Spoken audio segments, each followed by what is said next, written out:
පක්ෂයේ සජබේ සාකච්ඡාවක් තියා අවුල් වෙන්න එකතු වෙන්නේ. ඒකේ තත්ත්වය කොහොමද ඒක නිකන්? මම ඒකට ඔබතුමා මේ ප්‍රශ්නේ අහපු එක ගැන ඔබතුමාට තියෙන අයිතියට ගරු කරන මම ඒකට උත්තර දෙන්නේ නැහැ. මොකද දන්නවද හේතුව? ඊට පස්සේ ඕක අරගෙන මේ අද කතාව දාන්න ඒකනේ. අද වැලිගම ප්‍රාදේශ සභාවේ සභාපතිව ඝාතනය කරලා අද තමයි ඔහුගේ භූම දාන තියෙන්නේ. ඕගොල්ලෝ මේ ජනතාවගේ හැට වැලි ගහලා වෙන මාතෘකා දාන්න යන එකට මට උත්තර දෙන්න බෑ. හෙට අනිද්ද දවසක අහන්න උත්තර දෙන්න. එතකොට දැන් ලබන මාසේ 21 වෙනිදා විපක්ෂයේ රැලියක් පවත්වන්න සූදානම් කරලා තියෙනවා. ඒකට ඔබතුමාලා සහභාගී වෙනවා. සමග ජන බලවේගයේ සහභාගී වෙන්නේ නැහැ ඒකට. කාරණයක් හේතුවක් නැහැ. ඒ අපේ දේශපාලනය. අපි අපේ දේශපාලනය අපේ ප්‍රතිපත්තියක අපි යන්නේ. ඔක්කොම මාධ්‍යයට කීකී කරන්නේ නැහනේ. ඒ කියන්නේ විපක්ෂයේ කොහොම ප්‍රධාන විපක්ෂයේ සමග ජන බලවේගයේ ඒතර විපක්ෂයේ එකතු වෙනවා. නෑ දැන් අපි ඒකට යන්නේ නෑ. මම එතනින් එහාට ඒකට උත්තර දෙන්නත් කැමති නෑ. මොකද දන්නවද? ඔබ හෙට අනිද්දා දීර්ඝව අහන්න මම උත්තර දෙන්නම්. අද වැලිගම සභාපතිව ගේ ඝාතනය සිද්ධ වෙලා ඔහුගේ භූම දාණය සිදු කරන දවස. එතකොට මාධ්‍යයට වෙන වෙන මාතෘකා දෙන්න මම සූදානම් නෑ. මේක තමයි රටම බලන් ඉන්න ඕන.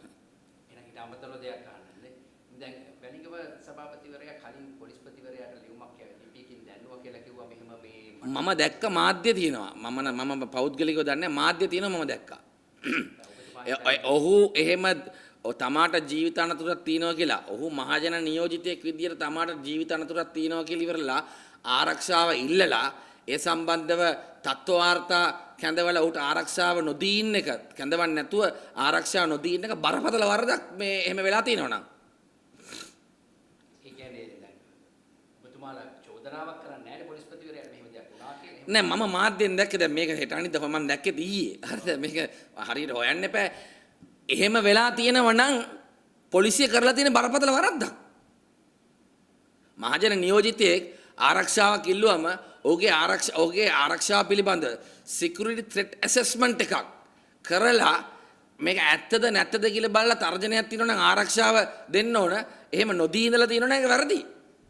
දැන් මේ විදිය අර මතුගම මන්ත්‍රීතුමත් කියනවා ඔහුටත් ආරක්ෂාව ඔහුට මරණ තර්ජන දිනවා කියලා වෙනවා. මම දැක්කා මේ එතුමා පාර්ලිමේන්තුවේදී කියන එක. ඉතින් මහජන නියෝජිතයන්ගේ ආරක්ෂාව තහවුරු කිරීමේ වගකීම ආණ්ඩුවට. දැන් මොකද දැන් ආණ්ඩුවේ മന്ത്രിවරුන්ට JVP එකේ පරණ ගල්කටස් කණ්ඩායම් ඇතිනේ. හරිද? මේ නිල නෝන මට්ටමින් ගිහිල්ලා මේව කරන්න. එතකොට මහජන නියෝජිතයෙක් මහ ජනතාව අතරට යන්න ඕන. දේශපාලනයේ මහජන නියෝජිතයෙක් වීමම මේ ජීවිත තර්ජනයක් තියෙනවා. මොකද දැන් ඕකේ නාම යෝජනා හම්බෙච්ච නැති කට්ටිය ඉන්නවා. එතකොට තමන් එක ඒවා ඉල්ලලා හම්බුන වෙච්ච කට්ටිය ඉන්නවා. දේශපාලන හතුරන් ඉන්නවා. හරිද? ඉතින් සමහරලාට එක පාර්ට් එක දේවල් හිතෙන්න පුළුවන් නේ. ඉතින් එයාගේ ආරක්ෂාව තහවුරු කිරීම මේ ආණ්ඩුවේ වගකීමක්. දැන් JP മന്ത്രിවරුන්ට උන් යන්න කලින් බයිසිකල් කණ්ඩායම් යනවා ඇති. හරිද? මේ නිල නෝන ඇඳුම් දාගෙන. හරිද? එහෙම ආරක්ෂාවක් ඕන ලැබෙනවත් දන්නේ නැහැ. ඉතින් මම කියන්නේ පාර්ලිමේන්තුවේ ඉන්න 225 දෙනාටම ආරක්ෂාව ලබා දෙන්න ඕන. ඒ වගේ අනෙකුත් මහජන නියෝජිතයන්ට අවශ්‍ය පරිදි තත්ත්ව වාර්තා අනුව ආරක්ෂාව ලබා දීම සිදු කළ යුතුයි කියන එක තමයි අපේ විශ්වාසය. මොකද දැන් මේක දැන් අලුතෙන් නිලධාරීන් බඳවගෙන නෙමෙයිනේ ආරක්ෂාව දෙන්නේ. මේ නිලධාරීන්ගෙම තමයි දෙන්නේ. එහෙම සේවිං එකක් සිද්ධ වෙන්නේ නැහැ. බොරු ෂෝනේ දාන්නේ. ඉතින් ඒන ඉතින් මේ ජනාධිපතිතුමාට අඩු කරගන්න පුළුවන්. අගමැතිනියට අඩු කරගන්න පුළුවන්. හරිද?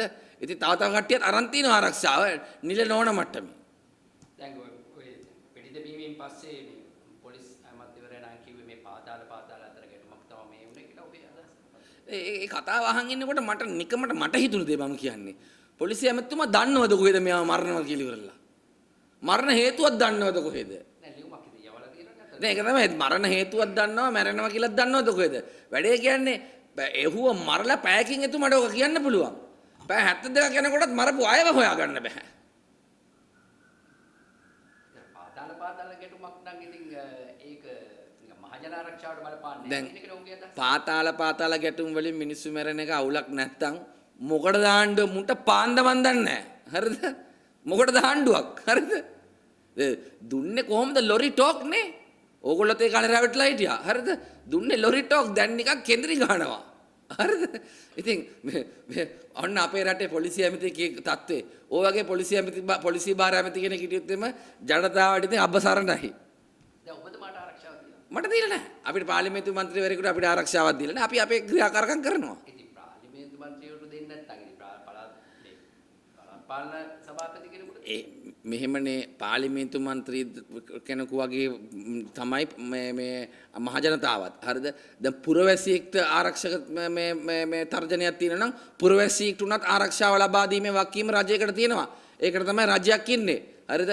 මම පාර්ලිමේන්තු මන්ත්‍රී, යා පාර්ලිමේන්තු සභා සභාපති, ඔබ මාධ්‍යවේදී, අනිත් එක්කෙනා පුරවැසියෙක් කියන එක ඒ කැටගරි වෙනම තියෙනවා. ඒක ඇත්ත. නමුත් මේ රටේ හැම පුරවැසියෙකුගේම ආරක්ෂාව තහවුරු කරන එක, තර්ජනයක් තියෙන පුද්ගලයෙකුට විශේෂයෙන් ආරක්ෂාව ලබා දීම රාජ්‍යයේ වගකීමක් ඒක.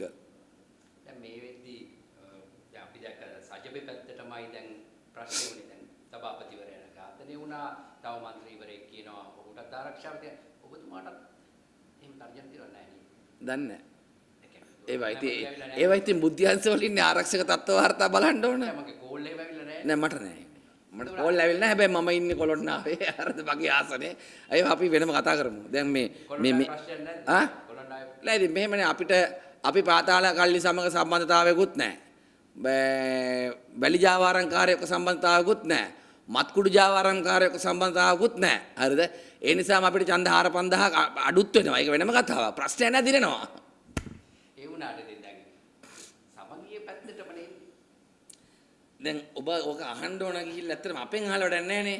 ඕක අහන්න මේ කැබිනට් තීරණ දැනුම් දෙන මාධ්‍ය හමුවේදී හරි පොලිස් ඇමතිගේ මාධ්‍ය හමුවේදී හරි නැත්නම් පොලිසිය මාධ්‍ය ප්‍රකාශක මාධ්‍ය හමුවේදී හරි ගිහිල්ලා අහන්නකෝ. අපෙන් අහලා වැඩක් තියනවද? දැන් කුඩු සම්බන්ධයෙන් පොහොට්ටුවට කෙනෙක් අහු වුණා. ඊට පස්සේ මේ වෙඩි නෑ අපි ඔබතුමාට පැහැදිලිව කියන්න කැමති මොන හොඳ ප්‍රශ්නයක් කියව මට අමතක වෙච්ච කෑල්ලක් ඔබතුමා මතක් කරලා දුන්නා.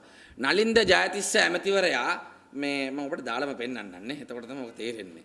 නලින්ද ජයතිස්ස ඇමතිවරයා පාර්ලිමේන්තුවේදී දැන් දවස් දෙකකට කලින් කිව්වා මේ පාතාල කුඩු මේව සම්බන්ධව මේ සමගි ජන බලවේගයට මේ මොනවාද චෝදනා නැහැ කියලා ඉවරලා. හරිද? මේ සමගි ජන බලවේගයට චෝදනා නැහැ කියලා ඉවරලා. හරිද? එතකොට ආණ්ඩුවට ඒ සම්බන්ධව අනෙක් පක්ෂ වගේ නෙමෙයි අපිට සහයෝගය දෙන්න පුළුවන්. ඇත්තටම මේ පාර්ලිමේන්තුවේ මිනිමෙරුම් හොරකම් වංචා මත්කුඩු සම්බන්ධ චෝදනා නැති එකම කණ්ඩායම ඉන්නේ සමගි ජන බලවේගයේ. හරිද? එතකොට මේ අපි රජයට සම්පූර්ණ සහයෝගය ලබා දෙනවා පාතාල මර්ධනයට, මත්ද්‍රව්‍ය ජාවාරමට, ඒ මුවාවේ මිනිමරණයට මිනිමරණ දෙන්න එකට කණ්ඩායමට අමෙන් බලන්න. කැමති මේ ඔබතුමාලට අපිත් එක්ක ආර්ථිකය සම්බන්ධයෙන් විවිධාකාර විවේචන තියෙන්න පුළුවන්. අපි කරන ප්‍රතිසංස්කරණ පිළිබඳව අපි ආර්ථිකය හසුරන විදිය පිළිබඳව විවේචන තියෙන්න පුළුවන්. අමතුමා එක දන්න මන්ත්‍රීතුමා ප්‍රශ්නයක් නැහැ. හැබැයි මේ ප්‍රශ්නයේදී අපි දෙපැත්තක් කියලා එකක් නැහැ.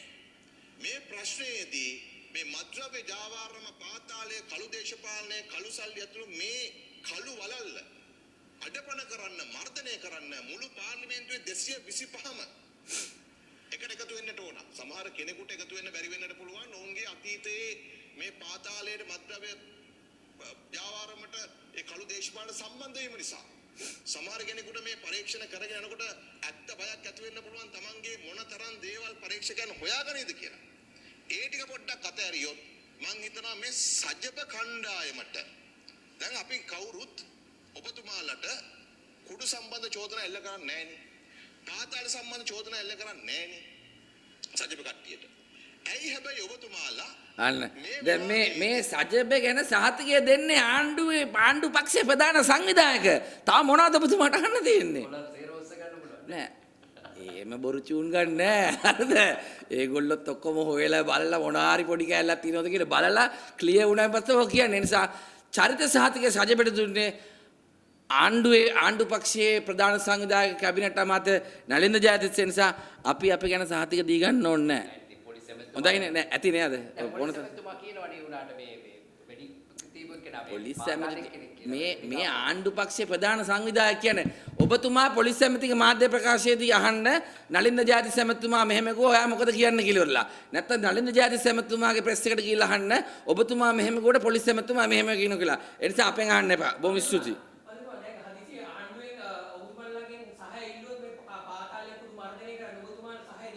අමුතුවෙන් ඉල්ලන්න දෙයක්වත් නැහැ අමුතුවෙන් දෙන්න දෙයක්වත් නැහැ අපි අධ්‍යක්ෂ මුස්සල සහයෝගය දීලා තියෙන එකට. ඒ වගේ කියන ඕන අනපනතකට අපි අධ්‍යක්ෂ මුස්සල සහයෝගය දෙනවා.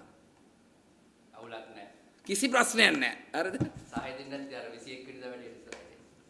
නෑ ඒක රටේ නීතිය සම්බන්ධ වැඩ නෙමෙයි වෙනත් පක්ෂවල දේශපාලන කතා. පටලවා ගන්න එපා. පටලවා ගන්න එපා. න්‍යාය පත්‍රවල කරවෙන්නේ.